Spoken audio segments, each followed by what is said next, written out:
அன்பார்ந்த ஞானவழி YouTube channel நேயர்கள் அனைவருக்கும் வணக்கம்.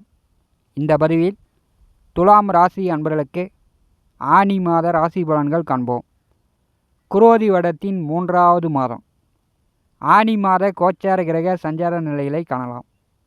மாத கிரகமான சூரியன் ஆனி மாதம் 1 முதல் 32 வரை மிதுன ராசியில் சஞ்சாரம் செய்கிறார். புதன், சுக்கிரன், செவ்வாய் 3 கிரகங்கள் வெவ்வேறு வீடுகளுக்கு இந்த மாதம் பெயர்ச்சி ஆகிறார்கள். ரிஷப ராசியில் குரு, மேச ராசியில் செவ்வாய், மீன ராசியில் ராகு, கும்ப ராசியில் சனி, கன்னி ராசியில் கேது. சந்திர பகவான் உத்திர நட்சத்திரம் கன்னி ராசியிலிருந்து இந்த ஆனி மாதத்தை தொடங்கி வைக்கிறார். 9 நகரங்கள் மூலம் வாக்கிய கணித பஞ்சாங்கப்படி துலாம் ராசி அன்பர்களுக்கு ஆனி மாத ராசி பலன்கள் காண்போம். நம்முடைய ஞானவழி யூடியூப் சேனலை பார்த்து கொண்டிருக்கக்கூடிய அன்பர்கள், இதுவரை சப்ஸ்கிரைப் செய்த அன்பர்கள் மறக்காமல் நம்முடைய சேனலை சப்ஸ்கிரைப் செய்து கொடு வருகின்ற ஆல் பட்டனை அழுத்திங்க. நன்றி.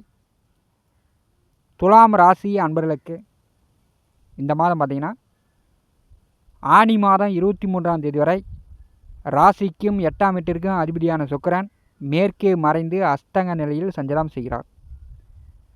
சுக்கிரன் அஸ்தங்க நிலையில் பாக்கியத்திலே பாக்கியாதிபதி புதனுடன் கூட்டணி சேர்ந்து சஞ்சாரம் செய்வது இந்த மாதம் உங்களுக்கு சகல பாக்கியங்கள் கிடைக்கப் போகிறது. 2வது வீட்டிற்கும் 7வது வீட்டிற்கும் அதிபதியான செவ்வாய் ஆனி மாதம் 27ஆம் தேதி வரை ஆட்சி பலம் பெற்று 7வது வீட்டிலே சஞ்சாரம் செய்கிறார். இந்த மாதம் பணப்பிரச்சனை நீங்கும். பணப்பிரச்சனை நீங்கணும் அப்படின்னா நல்ல வேலை கிடைக்கணும், அல்லது வேலையில் இருக்கக்கூடியவர்களுக்கு நல்ல சம்பாத்தியம் வரணும்.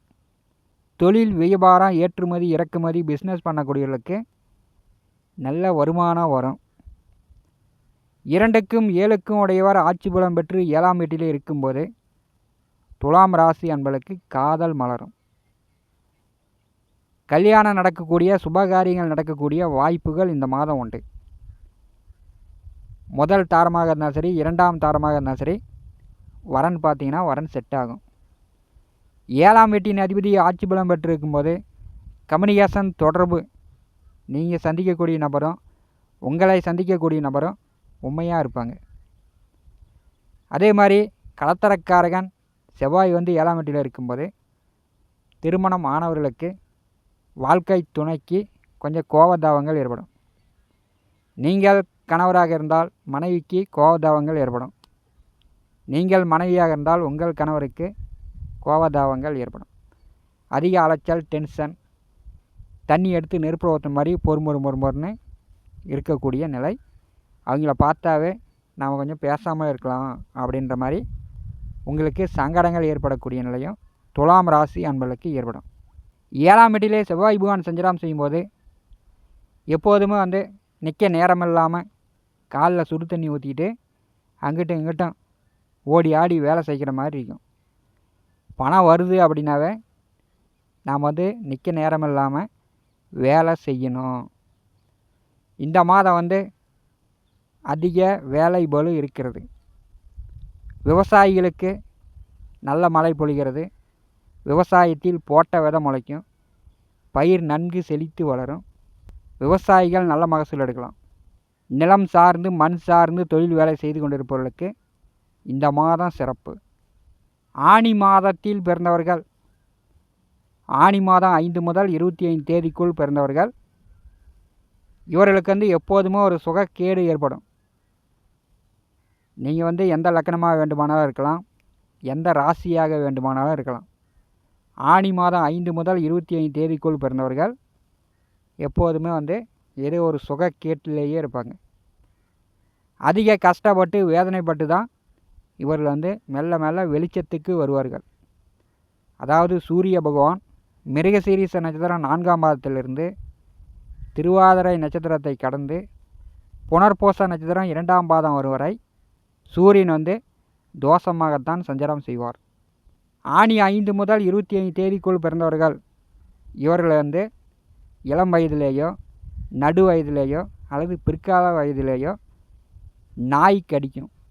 இவர்கள் நாய்க்கடி இல்லாமல் இவர்கள் வர முடியாது. தந்தை மகனுக்கு கருத்து வேறுபாடு ஏற்படும்.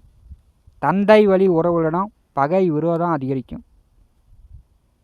இவர்கள் வந்து அதி புத்திசாலியாக இருப்பார்கள்.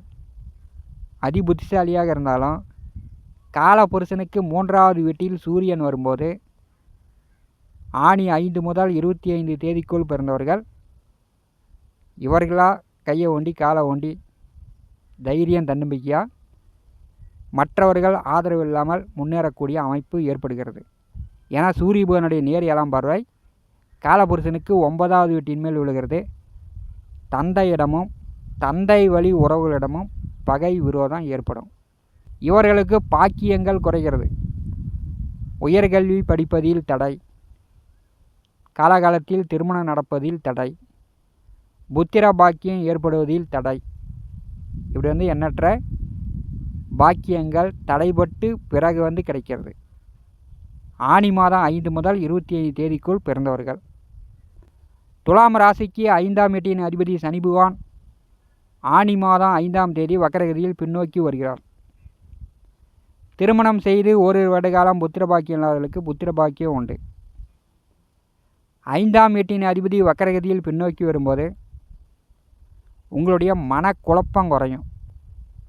எப்போ பார்த்தாலும் எதையோ ஒன்று யோசித்து குழம்பிக் கொண்டே இருந்தீர்கள், அந்த குழப்பம் இனிமேட்டி குறையும்.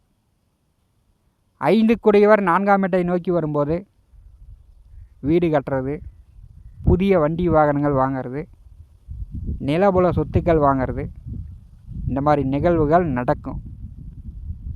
சுகக்கேடு நீங்கும், உடல் ஆரோக்கியம் மேம்படும். ஆனி மாதம் 1ஆம் தேதி சனி பகவான் நட்சத்திரத்தில் ராகு பகவான் சஞ்சாரம் செய்கிறார். சனி பகவான் நட்சத்திரத்தில் ராகு வரும்போது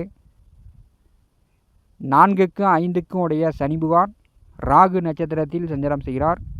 ராகுவும் சனியும் நட்சத்திர பரிவர்த்தனை யோகம். இப்போ 5ஆம் இடம் 6ஆம் இடம் சனி பகவானுடைய கண்ட்ரோலில் இருக்கிறது. பகை விரோதம் போட்டி பொறாமை நீங்கும். எதிரிகள் தொந்தரவுகள் நீங்கும். பழைய பாக்கி பழைய கடன் இருந்துச்சுன்னா துலாம் ராசி என்பர்கள் கொடுத்து அடைத்து விடுவீர்கள். வேலையில் இருக்கக்கூடியவர்கள் ப்ரமோஷன், கூடுதல் சம்பளம், பதவி உயர்வு கிடைக்க மாட்டேங்குது அப்படின்னு இருந்தவர்கள் இந்த ஆனி மாதம் உயர் பதவி கூடுதல் சம்பளம் எதிர்பார்க்கலாம். வேலை இல்லாதவர்களுக்கு வேலை கிடைக்கும். இந்த மாதம் முயற்சி செய்து தேடுங்க, வேலை கிடைக்கும். 6ஆம் வீட்டிலே சனி நட்சத்திரத்தில் ராகு சஞ்சாரம் செய்யும்போது அதிர்ஷ்டங்கள் பல. மனக்குழப்பம் துலாம் ராசி என்பதற்கு நீங்கிறது. உடல் ஆரோக்கியம் நன்றாக இருக்கிறது. பெயர் புகழ் மதிப்பு மரியாதை உங்களுக்கு உயரும். துலாம் ராசிக்கு 3க்கும் 8க்கும் உடைய குரு 8ஆம் வீட்டிலே சஞ்சாரம் செய்கிறார். இது விபரீத ராஜயோகம். பண விஷயங்களில் கொஞ்சம் கவனமாக இருக்கணும். பேங்கில் பணம் போட்டிருந்தீங்கன்னா கணக்கு வழக்கு சரியாக பார்த்துக்கணும்.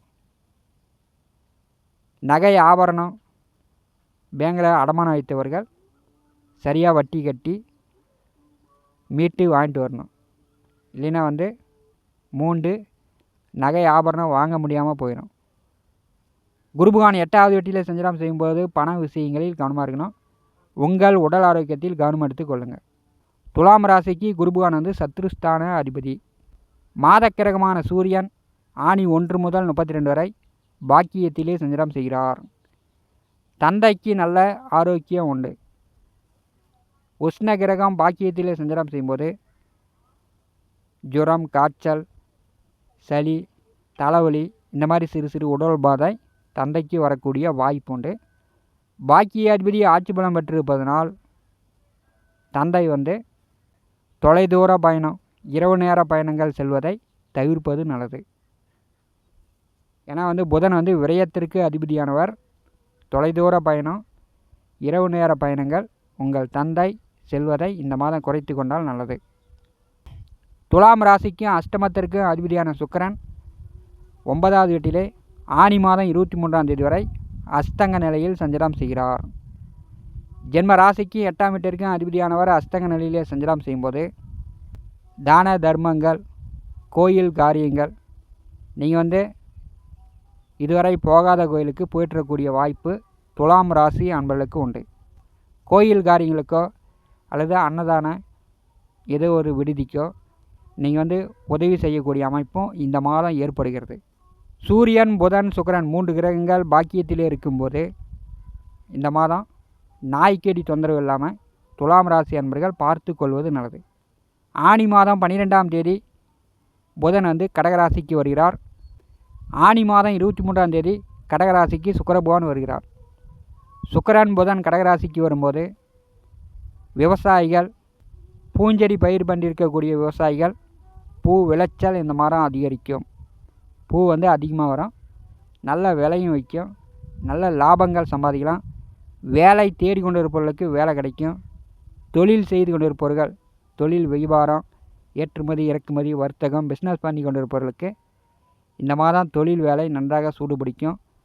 ஆனி மாதம் 23ஆம் தேதி 10வது வீட்டிற்கு சுக்கிரபகவான் வரும்போது அவர் வந்து அஷ்டமாதிபதியாக இருக்கும்போது கெட்ட சவகாசம், கெட்ட பழக்க வழக்கம் அதிலிருந்து துளாராசி அன்பர்கள் விடுபடுங்க. இல்லைன்னா அசிங்க அகுமானம் கெட்ட பெயர் வரக்கூடிய வாய்ப்புகளும் வரதற்கு வாய்ப்பு உண்டு. தொழில்ஸ்தானாதிபதி சந்திரன் இந்த மாதம் 12வது வீட்டிலிருந்து கேதுவுடன் கூட்டணி சேர்ந்து சஞ்சாரம் செய்கிறார். வெளியூர், வெளியிட, வெளிநாடு சார்ந்த வேலை தொழிலுக்கு முயற்சி செய்யக்கூடியவர்கள் இந்த மாதம் முயற்சி செய்யலாம். வெளிநாடு பணம், அயல்நாடு பணம் உங்கள் கைக்கு வரக்கூடிய வாய்ப்புண்டு. இந்த மாதம் தொழில் வேலை மூலம் கொஞ்சம் உடல் உழைப்பு, அதன் மூலம் அசதியும் ஏற்படக்கூடிய வாய்ப்பு துளாராசி அன்பர்களுக்கு உண்டு. இந்த காணொலியை பற்றி உங்களுடைய மேலான கருத்துக்களை நம்முடைய கமெண்ட் பாக்ஸில் பதிவு செய்யுங்கள். நம்முடைய ஞானவழி யூடியூப் சேனலை பார்த்து கொண்டு இருக்கக்கூடிய அன்பர்கள், இதுவரை சப்ஸ்கிரைப் செய்த அன்பர்கள் மறக்காமல் நம்முடைய சேனலை சப்ஸ்கிரைப் செய்து கூட இருக்கின்ற ஆல் பட்டனை அழுத்திங்க. தினந்தோறும் நம்முடைய சேனலில் ஜோதிட பலன்கள் பதிவிடப்படும். உடனுக்குடன் பார்த்து பயன்பெறுங்கள். நன்றி, வணக்கம்.